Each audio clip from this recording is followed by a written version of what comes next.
Hello, I'm Adam Levy, and this is Off Limits, Academia's Taboos, a podcast from Nature Careers. In this episode, excluded bodies.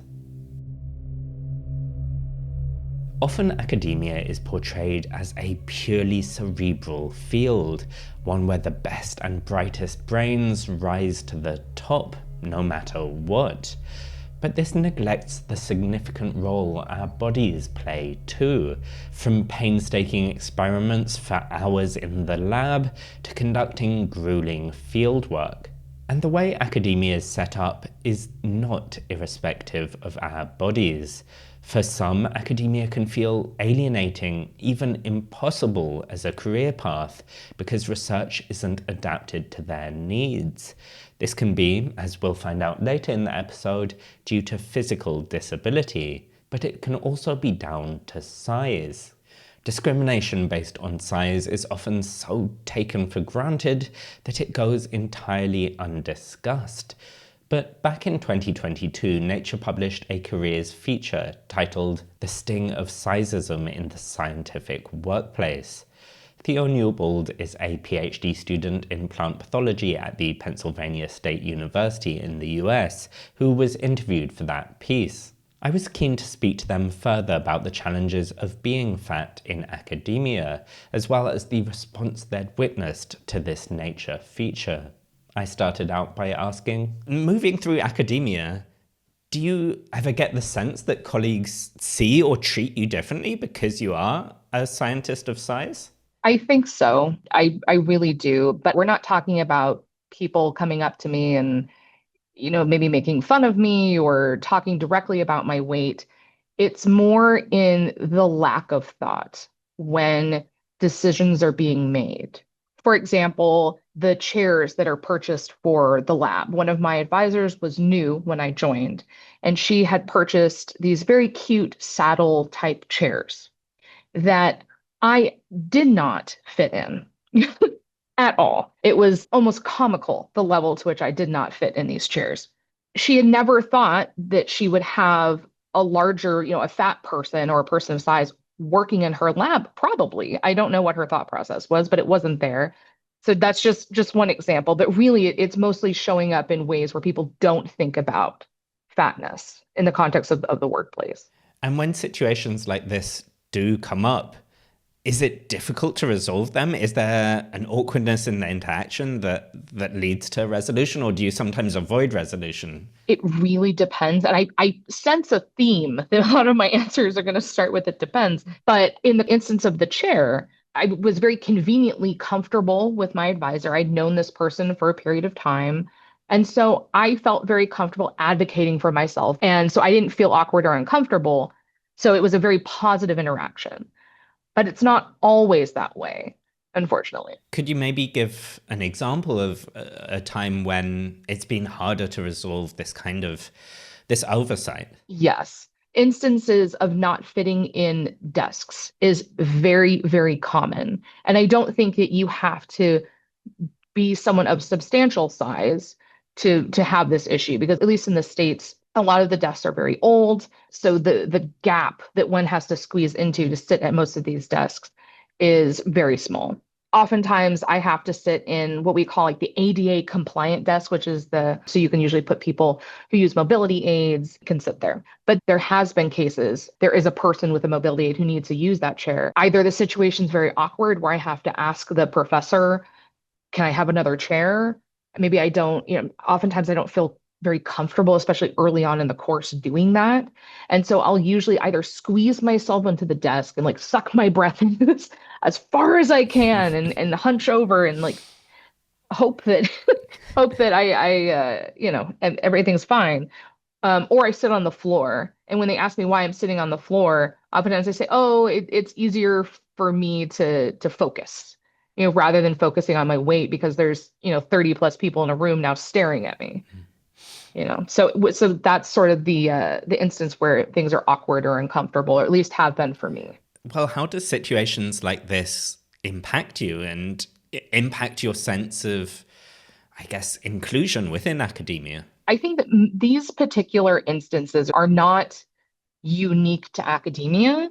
And they definitely aren't something that I will see as being 100% limiting for me participating in academia. And I say that initially because the commentary around minorities talking about instances of discrimination or alienation is often viewed as, oh, that's just an inconvenience. You're just complaining. These particular things that I deal with are not things that 100% prevent me from like wanting to stay in academia, but they 100% tell me that this is a space that I am not intended to be in, that this is a space that I'm having to force myself into and constantly advocate for my needs.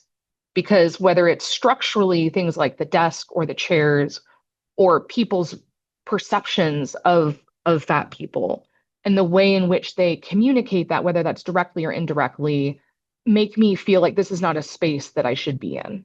Do you get the sense sometimes that people do view you differently then as an academic? I think it's more so when I start to interact with other professionals online.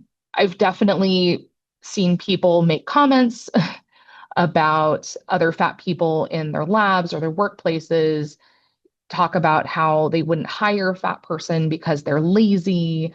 They won't be able to fit in the cab of whatever equipment they're using. That has been the commentary that I have come across in sort of the maybe online professional space. And I think that if my colleagues have that view, they have not openly shared it with me. Thank goodness. Are these impacts on you things that you actually speak about with your colleagues, with your institution? No. One of the reasons that I don't bring it up often is because I don't want to be seen as the person who's always complaining. And I say this in my particular respect because I'm someone who has heavily been involved in diversity, equity, inclusion activities and committees and various things on campus. And so I'm constantly talking about my other identities. I'm constantly talking about, access to science and academia for trans people, for blind and disabled people.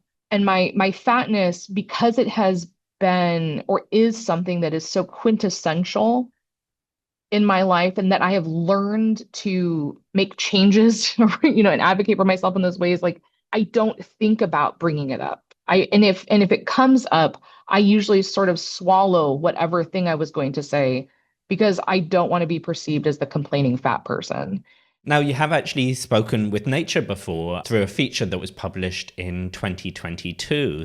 What was it like for you to speak out in this capacity? When I was initially reached out to, I thought, wow, this is a fantastic idea. Somebody is talking about this. And I know that I'm a relatively small portion of that feature, initially sort of talking about my experience around a chemistry lab coat. But from the feature, I've definitely seen online commentary that really solidified my need to not talk about it as much in my own professional space, like for myself. There's a Reddit thread of people talking about the article.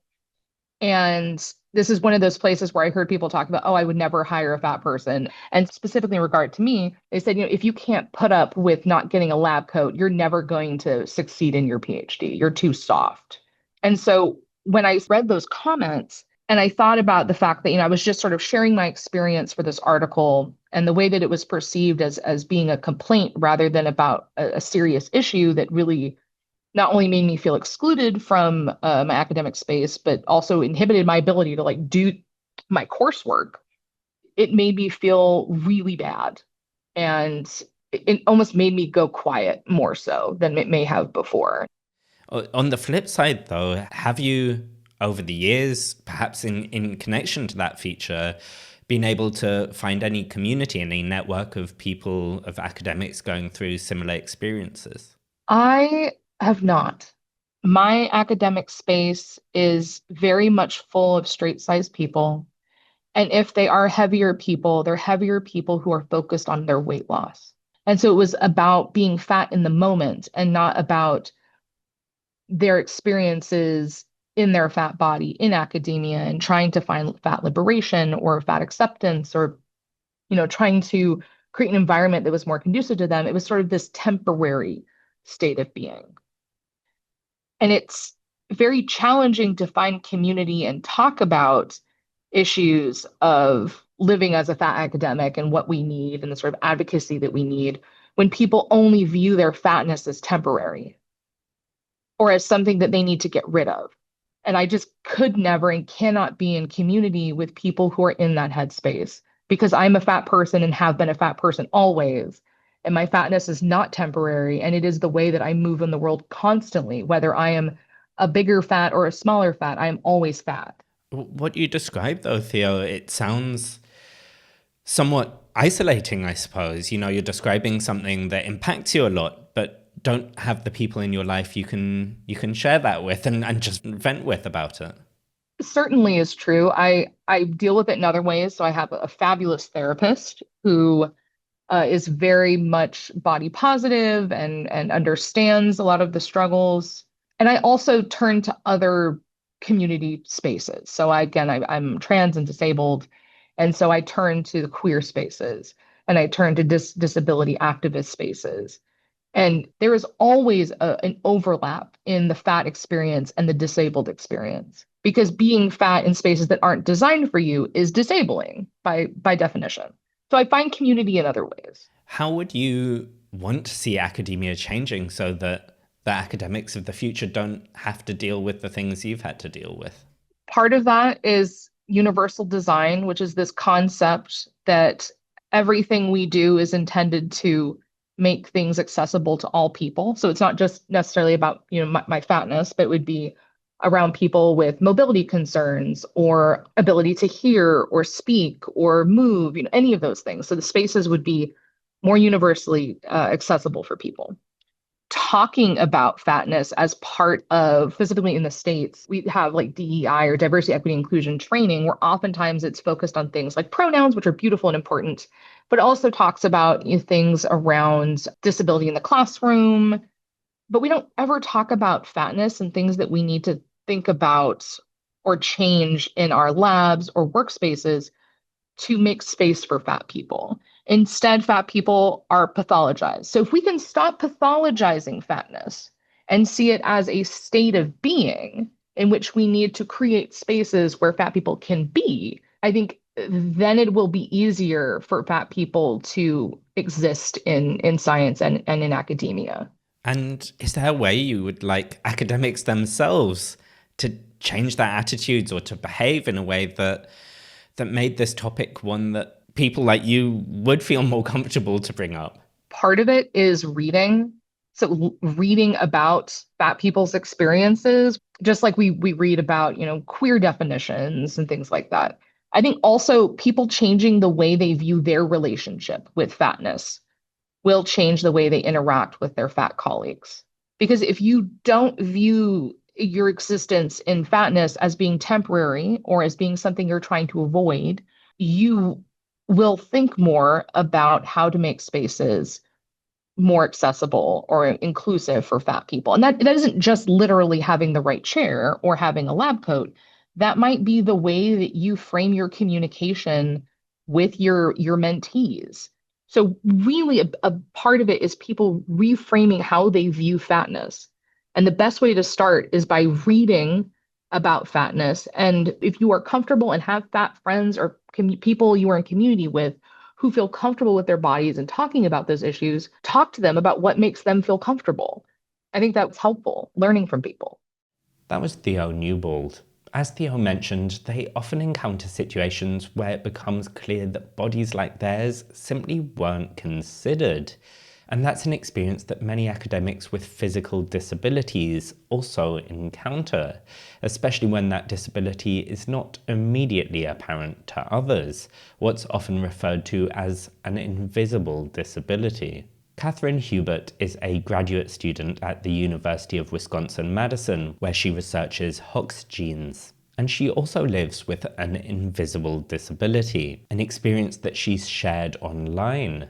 I caught up with her to find out what it means to bring visibility to her disability, and we started out by discussing how her disability affects her day-to-day life. So I think like most patients who end up having Ehlers-Danlos syndrome, or EDS for short, we go on a diagnostic odyssey. So for me, that meant around my senior year of high school, seeing doctors for the next 6 years in an effort to find an answer for a lot of unexplained, seemingly unconnected symptoms, including joint dislocation, chronic pain, autonomic nervous system problems, skin issues, heart issues. I got diagnosed actually right after I started grad school. Ehlers-Danlos syndrome is a connective tissue disorder. Connective tissues are the glue that holds your body together. And so for a lot of patients who live with EDS, it means that it's not just joint dislocations, which is one of the hallmark features, but it also affects your nervous system, your skin, your digestive system, cardiac system, literally everything. And so in addition to living with the symptoms, actually getting the healthcare needed to function is also costly and time-consuming.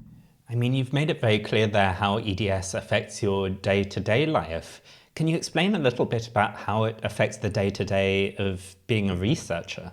Having an invisible disability like EDS is a gift and a curse. I can pass as someone who is able-bodied, which is a huge privilege in academia. However, that said, I also can run into issues getting accommodations that are needed because I don't, quote, look disabled or don't appear disabled enough to actually warrant said accommodation. Could you explain a little bit what kind of accommodations that would entail? So for me as a student, that was flexibility with when I could attend class. Some days I wake up in the morning and I can't get out of bed. The pain is so intense. As a researcher, those accommodations are more so structural support, things that enable me to do lab work. And so motorized pipetters, for example, chairs with high support, so the neck and the back are supported when you're doing computer work. But a lot of these I've had to develop myself because there's not a lot of accessible tools in science. And you've mentioned there that this disability is invisible, meaning that it's not immediately obvious to the people around you. In what ways has that made it difficult then to get these kinds of accommodations you're describing? I often feel like I need to lead this double life. I feel like a burden for asking because sometimes I'm met with the response of, do you really need this? Or the mannerisms by the people, imply that perhaps they've seen me do it on another day just fine. Why do I need this accommodation now? I should mention EDS is also highly dynamic. What I can do one day varies by the next day. And so there's a lot of fear and anxiety in trying to get what I need to be able to succeed, which I think is why I've resorted to developing a lot of it on my own and paying for things out of pocket. Is it then a topic that you find yourself actively avoiding in certain interactions with colleagues, with your institution? For a long time, yes. So I don't know how it works outside of the US, but at least here, if you need an accommodation and you're in the lab, you're considered an employee and not a student. Therefore, you must ask your PI directly to buy whatever it is that you need. And so while my PI has been very supportive, it puts me in an uncomfortable position where I have to ask and feel burdensome for taking some of the lab's money to get something that maybe I can just push through and do without. And so, yeah, as I alluded to before, I have tried to avoid those types of interactions for that reason. Has it ever felt like dealing with this invisible disability would somehow shut off a career in academia for you? As I'm nearing the end of my graduate studies, I think about this every single day. I wonder if it's actually feasible. Managing my health is truly a second full-time job. For context, I had 63 doctor's appointments last year, not to mention the physical therapy I'm supposed to be doing every night. It's a lot, and academia isn't really set up in a way to permit that sort of lifestyle and be successful, or at least that's the impression that I have. So while I'm hoping to do a postdoc, I truly wonder if I have a body that will allow me to succeed in this sort of system that we have. And while you're navigating that decision, navigating that system, how do you choose how visible to make your invisible disability, how open to be about it? This is something I decided pretty early on in my graduate career. I realized that if I was going to make it through grad school, I was going to need accommodations. And as someone with an invisible dynamic disability, I was going to have to be upfront and vocal about what I live with and what I would need. So I am very open and visible with my condition, both in the context of our department and on social media. And I think that's really out of necessity. I'm privileged in that I have a choice whether or not I share my disability or hide it, but ultimately I need tools to succeed, and I can't get those if people don't know what I have. And what's the kind of impact that this has had on you to be more open about your invisible disability, to share your experiences both in person and online? I was really nervous to do so initially, and truly my online presence kind of happened by accident. My accounts are Cripple versus STEM, and I picked a pretty bold name to draw attention to the fact that it's not easy to navigate STEM fields with a disability. Every day feels like a fight to be here, but I've been tremendously surprised by the positive reactions I've gotten from these accounts, especially from scientists who identify as able-bodied, being excited about these tools, I call them lab adaptations, that I share, and how so many people who identify as able-bodied say, man, I wish I had this when I was in grad school, or this would have helped me reduce the pain from all that pipetting. It feels good. In the future, you've described that you're worried that academia is set up in a way that wouldn't really be able to accommodate someone living with EDS like you. How would you imagine an academia that would be better at accommodating people regardless of disability? So here in the States, only in the past 10 years, especially the past 5 since I've been a grad student, have I really seen there be any discourse on disability in academia. And that was really lacking for a long time. And since then, I've seen positive shifts in conferences that I've attended where captioning, of course at larger conferences, but captioning is now a part of all presentations. There's lactation rooms available, there's prayer rooms available. There's maps for accessibility and where to find the wheelchair accessible entrances. As a scientific community, we're moving in that direction. But outside of the conference setting, in the actual day-to-day lab spaces, it's still an afterthought, I guess is what I'm saying. No one's really designing labs with ergonomics or accessibility in mind. The work expectation is usually not such that it accommodates health-related issues. Or at least that's been my experience here. This pressure to work 12-hour days to push, get data, and some bodies just physically can't handle that, mine included. I don't know how to fix that, though. That's kind of how academia has always been here. There'd be a lot to change.